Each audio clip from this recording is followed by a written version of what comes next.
Elysia English and welcome to my channel. You can support my channel by hitting the subscribe button and smashing that like button. During this video, we're going to talk all about Handmade Gone Viral.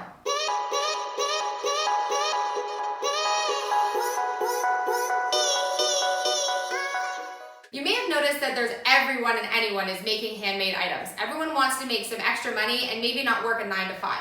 Whatever your reason for wanting to make handmade, this is a really saturated market. But the good news is that there's room for everyone.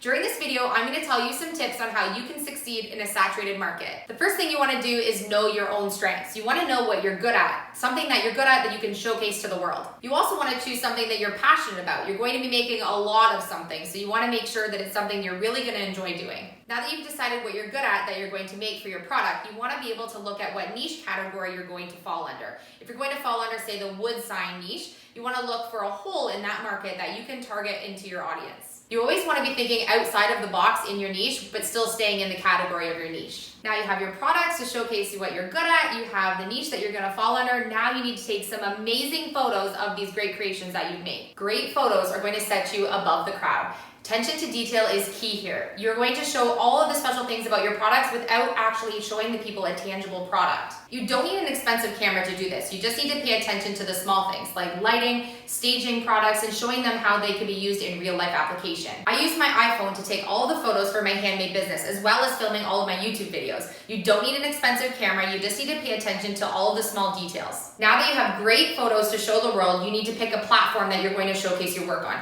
There's tons of different platforms out there and they all offer something unique, whether it be Etsy, Amazon Handmade, sticking with a Facebook business page, or other private websites. I suggest sticking with one platform that you're familiar with. For example, I started with a Facebook business page and then moved on to some other social media platforms.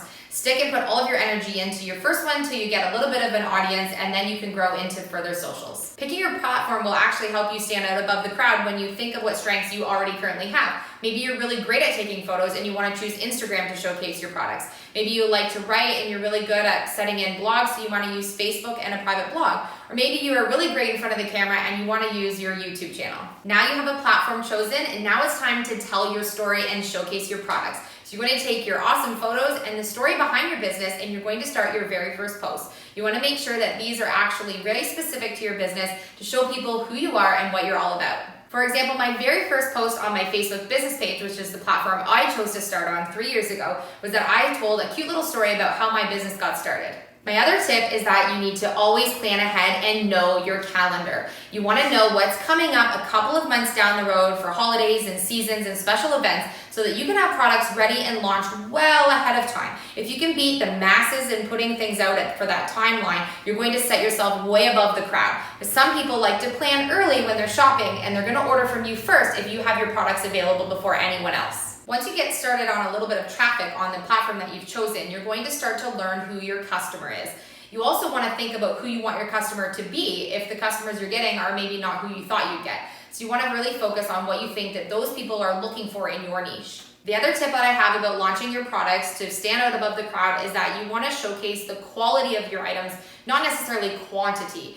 You want to make sure that you have a group of really great products or just one really good product instead of having so many that people can't decide what they possibly might want. Your branding logos, colors, and styles is a great way to showcase your business when you're on different platforms. Sometimes people just see the thumbnail for your business and that might grab their attention to click to check out your work. Standing out above the crowd means you don't want to look like everyone else. So you want to think of all of the original ideas you can come up with for your business to set yourself apart. Copying or reproducing other work that you've seen online doesn't really make a path for your own business. Be a trendsetter. Think outside the box and what things that you can help get on trend for the near future to help your business out. You also want to be ahead of trends that you already know are coming up. Maybe that you've noticed that something's coming up on trend for the Christmas holidays, so you want to be prepared well in advance to have products that will showcase the trends that are coming up. For example, I know that this Christmas 2019 season, buffalo plaid is still on the top of the charts. So I know that I have a little bit of buffalo plaid trickling into my Christmas decor that I'll be offering this season, well in advance, starting maybe August, September. Another way for you to stand out is to provide amazing customer service. I often hear the phrase under promise and over deliver. I actually don't like that phrase. I like to promise exactly what I'm going to be offering to my client for their product. That way they're super excited for it and they get just what they asked for. In doing that, the customer will actually receive a product that they were so excited about that they're surely to tell a friend. Word of mouth can help your business grow exponentially. In fact, when you're starting your handmade business and you've just launched your products, word of mouth is the only way that people learn about your business unless they actually know your website exists. Making yourself available is also part of customer service. You want to make sure that on whatever platform you do decide that there's a really accessible way for people to contact you.